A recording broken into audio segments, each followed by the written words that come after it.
I'm not sure who's going to win and cover. I like the Thunder, but I don't think it's like, oh, it was 6, now it's 5.5. Like, I don't think that's the way to look at it. I think I've learned this season, I'd rather just be loud wrong than have a half point of value. And here's why I think the Thunder win, and I don't think that the market should spook you off. If anything, it's obviously better to have a cheaper number than a more expensive number. But I think there's a reason why big favorites later in the series across NBA history do so well. Talked about this in the last game. I think it's more apropos to game 6, where road favorites of any kind are 34 and 20 ATS, 40 and 15 straight up. When they go to game 6 with a chance to close it out, they're actually even better ATS. So they're 40 and 15 or 64% ATS, 34 and 20. They go to 28 and 14 ATS when they have a chance to close it out.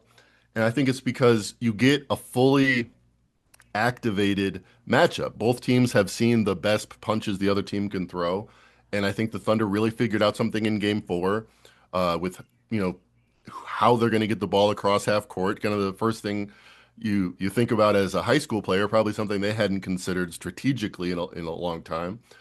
And I think they have that now. I think they have enough guards out there, even if they start with two bigs, to make the Pacers' speed advantage, uh, which was really a tactical advantage, different things they were throwing at that was unexpected, really just a mute point at this point. So you look at the net rating difference; it's a 10-point difference on the season. Okay, the Thunder have been better the second half of the year.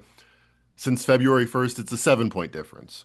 Market is going to regress to the mean, especially when you're in the finals and you faced, uh, a gauntlet to get here. Arguably, I would say Mm. who did great in the East. Like the Knicks just fired their coach.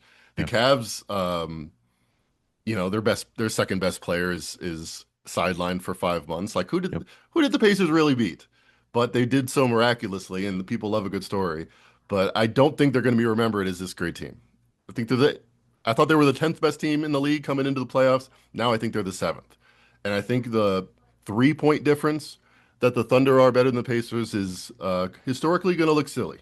I think they win and cover. I think that's the same. Yeah. Friends over at Killer Sport had a stat that they had put out, and we know that one of the most difficult things is to go on the road and close out a series, whether it's NBA, MLB, whatever the case might be, in a 7 game series. But in Game 6 of the NBA Finals, the team that is up 3 games to 2 that has obviously a significant edge. Teams that are up 3 games to 2 since 2011, 7-1 ATS, 6-2 overall. So Thunder are in that company right now, of course, being up 3 games to 2 Right. here. And I think they've really figured out defensively, right? Outside of that one game, I believe it was game 3, where the Pacers put up 116 points. We haven't seen them really walk into 110 plus points. Yes, they got the 111 on that comeback win in Yeah. game 1, but since then, It's um, crazy that they're still undefeated when they score 110 points. So they can't get there that often. yeah. So 104 in game 4. Was it game 5? They scored 109 points. I know a lot of those points did come in garbage time there for the Indiana Pacers, but when you say defense travels, that's been the case for the Oklahoma City Thunder. And we talked a lot about how the Pacers play their brand of basketball. It's fast. They like getting shots up and making defenses uncomfortable. But I mean, if you truly look at this series, I mean, we wouldn't probably be even sitting here, Mac, talking about this game 6 if it wasn't for what transpired in game 1. But that's just a game of basketball. But I'm with you. I think the Thunder get this job done here tonight, -5.5. I would expect a huge performance from SGA in this game to capture his first career NBA title. And I also lean towards the under. If you want to go Pacers team total under, I think again, there's no reason for the Thunder to let up defensively. Obviously, you don't want to get this to a game 7, even though how incredible the Thunder have been at home, not only during the regular season, but also in the postseason. Don't give the Pacers that opportunity. Just, you have the opportunity in front of you. Just go out and win the game. But I do think the Thunder to get this job done. -5.5 right now is the number over on DraftKings. Don't see a real update right now, Mac, on Tyrese Halliburton. The But again, market's updating this. yeah, and again, even if he does play, the question then becomes how effective is he going to be dealing with I believe it's a lower leg / calf injury for Yeah. Tyrese. And typically when he's had a bad game in the playoffs, he's bounced back. But when you're when your Fair. lower leg is compromised in the game of basketball, and it's affecting your lateral movement and your speed and things like that. Um, Scoring wise, I think maybe if we look at his under on his points, but he can still affect the game in different ways, whether it's rebounding the basketball or more importantly, racking up the assists there. But I still think that I don't think Tyrese, Halliburton will be as effective in this game. But then I would pivot to looking at a prop for Pascal Siakam because he did have at least a scoring from a scoring perspective. He had a 28-point game in in game five for the Indiana Pacers there. So, um, Do you think we're ever going to be able to look at each other as a society and say, all right, we got a little excited about Tyrese Halliburton. He is averaging 15 and 7 in the finals. Like he's not Mike Magic Johnson. Exactly. He's yeah, not Steve Nash. it's just the inconsistencies that, like, when you talk about the greatest of all times, or even not even the GOAT conversations, but How about a top 10 player in the league? He there was you like go. Yeah. patented that. He got a tattoo, top 10 in the league after the Eastern Conference Final. Yeah. And those players that are in the top 10, and, we've gone through your list, those guys are more consistent and then not. But no, he's still young. He's still 25 years old. I mean, two-time All-Star. He's, one-time All NBA, one-time All Rookie. So, he still has a lot of growth to his game, but it's just being more consistent for Hallie. I think that should be at the top of his list. So, I think we're in both agreement here, Mac, laying the points with Yeah. the And Thunder. and I think I talked about this on the Dream Pod, but I'll reiterate it here. Sure. I think Halliburton, to his credit, by the way, just talking about how good he is, has had stretches where he's averaging like 20 and 10 with zero turnovers, like Yep. very historic stats for month, 6 week stretches. But that 20 is a low number, and it gives me less flexibility, I think, to excel in all potential matchups. I think that's why he has these inconsistent games because he's not a guy that can just say, "Give me the ball, I'm going to score." We need it right now. And that's a Yeah. big difference between him and a lot of other guys.